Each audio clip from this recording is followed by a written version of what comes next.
Nah, di antara pelajaran yang pernah disampaikan oleh Nabi yang diajarkan kepada Muadz bin Jabal, ya Muadz, atau kama qala Rasulullah sallallahu alaihi wasallam, wahai Muadz, wa'allimuka du'aan, aku akan ajarkan kepadamu satu doa. Ya, dan jelas kalimatnya. Bisa mengentaskan kesulitanmu, utang-utangmu, dain kalimatnya itu, walaupun itu sebesar Jabal Uhud, gunung Uhud. Masya Allah. Ya, Muadz, maukah engkau aku ajarkan satu doa yang kalau engkau baca itu, engkau punya utang, terjebak dalam satu kondisi, ya, walaupun sebesar gunung Uhud, Allah akan melapangkannya. Ya, teman-teman yang pernah umrah, pernah haji, tahulah seperti apa gunung Uhud itu. Ya, panjangnya luar biasa dan seterusnya. Itu ilustrasi. Ya, bukan berarti harus segunung Uhud begitu. Gambarannya sebanyak apapun, kalau benar-benar kita terkoneksi dengan Allah, bukankah Allah Maha Kaya, Maha segalanya, yang mudah mengangkat, mudah menurunkan, mudah memberi, mudah juga menghilangkan sesuatu, mengangkat yang baik, memberi yang baik, menghilangkan yang buruk, itu kan? Dan seterusnya. Maka Muadz tentu mengiyakan, dan Nabi kemudian sallallahu alaihi wasallam memberikan petunjuk doanya, itu kan? Maka beliau memulai dengan Allahumma, itu kan? Kalau kita baca ayatnya kan kulillahumma, ya. Nah, kita bisa bacakan langsung potong dari kata Allahumma-nya berdasarkan pengajaran dari Nabi sallallahu alaihi wasallam kepada Muadz bin Jabal. Itu bisa dicek di hadisnya. Allahumma malikal mulki. Coba buka mushafnya, ya. Buka mushafnya. Teman-teman buka mushaf ini, mushaf masing-masing di rumah, cari Quran surah ketiga Ali Imran ayat 26. Kan kata kulnya di situ, kalau kita baca Quran harus dibaca semuanya. Qulillahumma. Tapi kul itu kan katakan, ya, perintah Allah kepada Rasulullah. Nah, kita bisa dalam konteks berdoa, kita bisa langsung bacakan dari Allahumma-nya. Allahumma malikal mulki. Saya ulang, ya. Allahumma malikal mulki, tu'til mulka man tasha, wa tanzi'ul mulka mimman tasha, wa tu'izzu man tasha, wa tudhillu man tasha, biyadikal khair, innaka ala kulli syai'in qadir. Jadi, dimulainya dari Allahumma-nya sampai ke ujung ayatnya. Sudah? Dah, ya? Kemudian teruskan Rahman ad-dunya, Rahman ad-dunya. Saya tulis, ya, teman-teman itu bisa screenshot, ya. Rahman ad-dunya wal akhirah,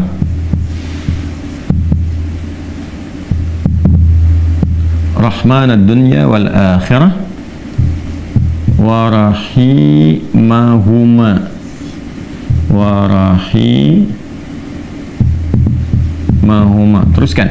Jadi begitu selesai yang Ali Imran 26-nya, ya, kita baca dari Allahumma-nya. Allahumma malikal mulki tu'til mulka man tasha, wa tanzi'ul mulka mimman tasha, wa tu'izzu man tasha, wa tudhillu man tasha, biyadikal khair, innaka ala kulli syai'in qadir. Rahmanad dunya wal akhirah wa rahimahuma. Jelas, ya? Tu'ti hima, tu'ti hima, kan? Man tasha,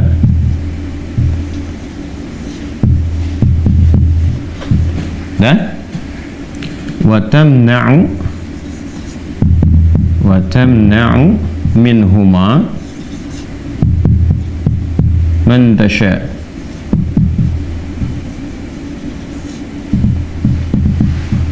Dah? Sudah?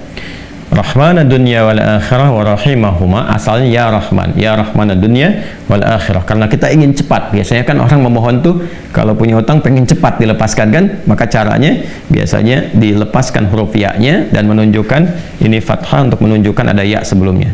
Asalnya ya Rahman ad-dunya wal akhirah. Kita percepat supaya kita minta sesuatu dipercepat. Rahman ad-dunya wal akhirah wa rahimahuma tu'tihima man tasha wa tamna'u minhuma, ya kan? Man tasha. Allahumma malikal mulki tu'til mulka man tasha. Ya Allah yang menggenggam segenap kekuasaan, Engkau memberikan kekuasaan pada siapa yang Engkau kehendaki. Wa tanzi'ul mulka mimman tasha, dan juga mencabut, mengambil kekuasaan dari siapa yang Engkau kehendaki. Wa tu'izzu man tasha, Engkau mengagungkan, mengangkat siapa yang Engkau kehendaki. Wa tudhillu man tasha, dan Engkau bahkan merendahkan di antara makhlukmu yang Engkau kehendaki sesuai dengan hukum-hukummu. Biyadikal khair, segala ketetapan kebaikan dan segala kemuliaan ada dalam ketetapanmu. Innaka ala kulli syai'in qadir, hanya Engkau yang paling kuasa untuk menetapkan segala hal. Rahman ad-dunya wal akhirah. Ya Allah yang maha pengasih, yang sempurna kasihnya dalam urusan dunia dan akhirat. Wa rahimahuma, dan sempurna kasih sayangnya dalam segala urusan dunia dan akhirat. Tutihi man tasya, engkau memberi siapapun baik di langit ataupun di bumi kepada siapa yang engkau kehendaki.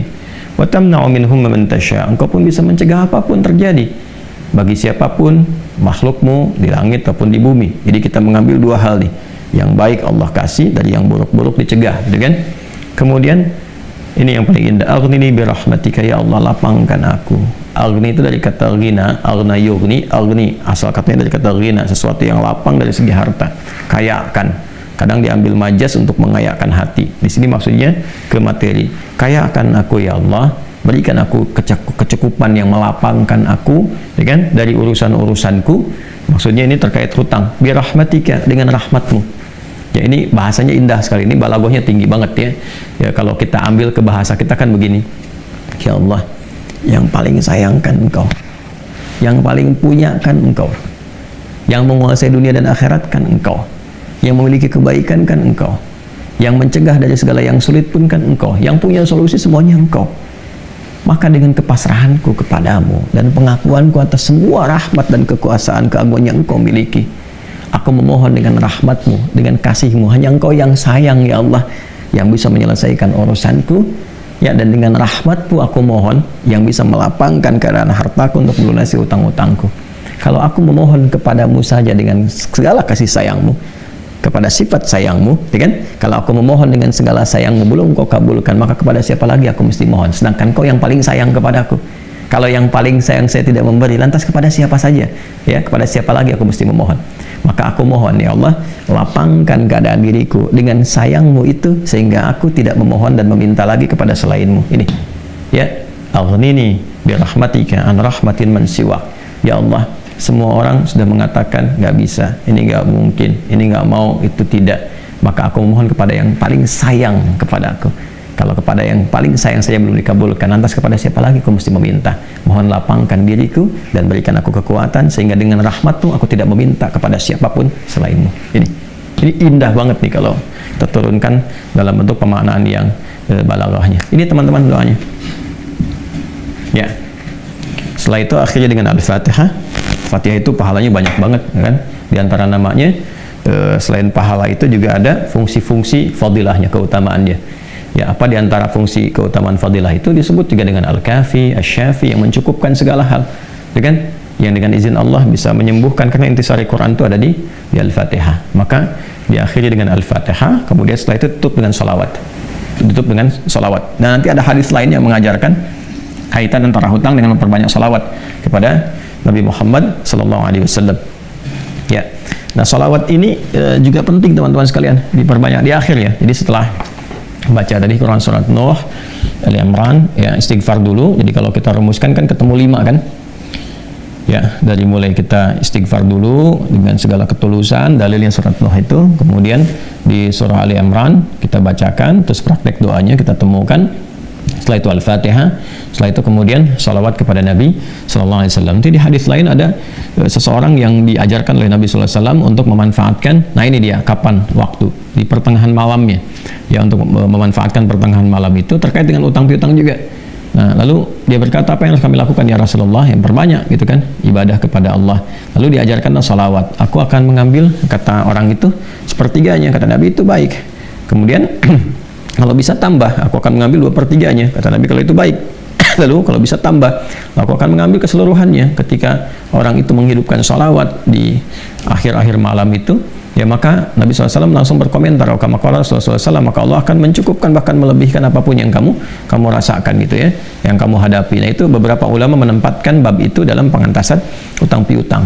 Jadi kalau kita temukan, ketemulah kemudian di sana 5 bagian, yang kelimanya ditutup dengan keadaan ini kapan, yaitu waktunya tengah malam, dan ditunaikan, diawali dengan sholat dulu untuk mengoneksikan diri kita kepada Allah Subhanahu wa Ta'ala. Jadi kalau Anda bertanya kapan ini dibacakan, ya, saya ulangi, kapan ini dibacakan, yang paling pokoknya adalah di pertengahan malam, di 1/3 malam.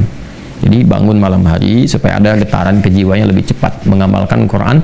Surah Al-Muzammil itu surah 73 ya, di ayat yang ke-6. Inna nasyi'atal laili hiya asyaddu wat'an wa aqwamu qila. Bangun malam itu bacaannya menyentuh kepada jiwa, lebih mudah mendapatkan kekhusyuan.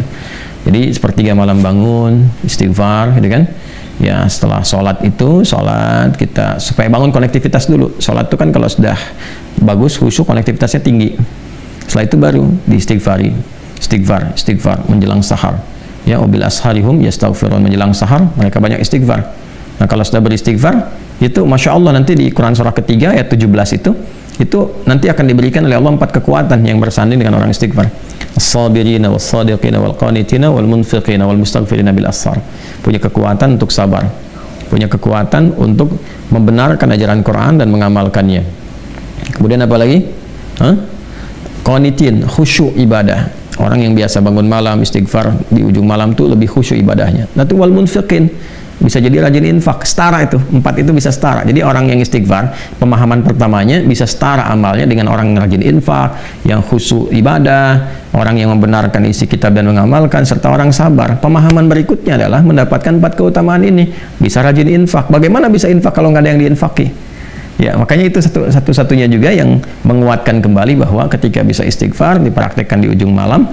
Wabil asharihum yastaghfirun. Kapan istighfarnya? Setelah tahajud. Dari mana taunya? Quran surah 51 dari ayat ke-15 sampai ke-18.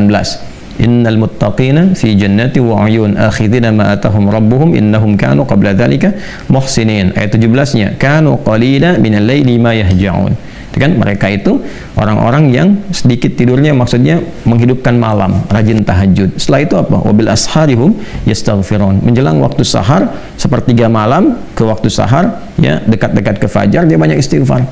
Nah, saat istighfar itulah dia dapatkan sampai hatinya khusyuk, baru bacakan ini. Ya Allahumma malikal mulki tu'til mulka man tasha wa tanzi'ul mulka mimman tasha wa tu'izzu man tasha wa tudhillu man tasha bi yadikal khair innaka ala kulli syai'in qadir arhamanud dunya wal akhirah. Itu tulisan ke sana. Wa rahimahuma tu'tihuma man tasha wa tamna'u minhum man tasha. Kemudian teruskan langsung ke bawah. Aghnini bi rahmatika an rahmati man siwak. Minta kepada Allah. Ya, setelah itu boleh sertakan kemudian bahasa-bahasa kita minta. Terus baca Al-Fatihah, tutup dengan salawat kepada Rasulullah sallallahu alaihi wasallam. Ya, itu dibiasakan. Nah, sampai mendapatkan kekuatan, tapi bukan berarti tidak berikhtiar. Setelah itu ikhtiar tetap. Ya, tetap berikhtiar. Ya, bagaimana cara berikhtiarnya? Ya, itu bisa kita bekerja dengan baik. Kalau nggak ada modal sama sekali, misalnya kita berikhtiar dulu dengan amal kebaikan, datang ke masjid, berusaha rapi-rapi, gitu kan?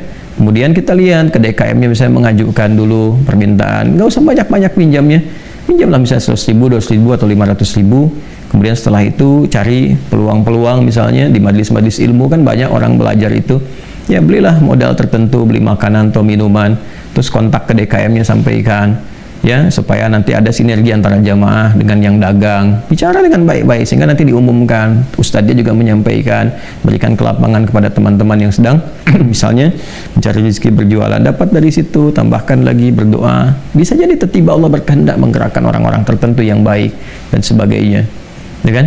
Jadi bukan datang ke ustadz untuk melunasi utangnya. Saya lihat beberapa teman-teman tuh kalau minta, saya terjebak riba gini, gimana solusinya? Mau minjam, mau minta dilunasin. Teman-teman saya itu udah tugasnya ngajar.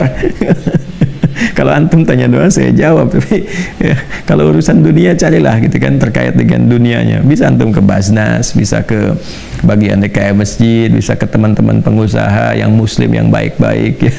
Kalau saya kan ngajar gitu. Ya, kalau ada alhamdulillah, kalau ada itu kan ya, kalau yang sifatnya terkait dengan bimbingan itu lebih utama.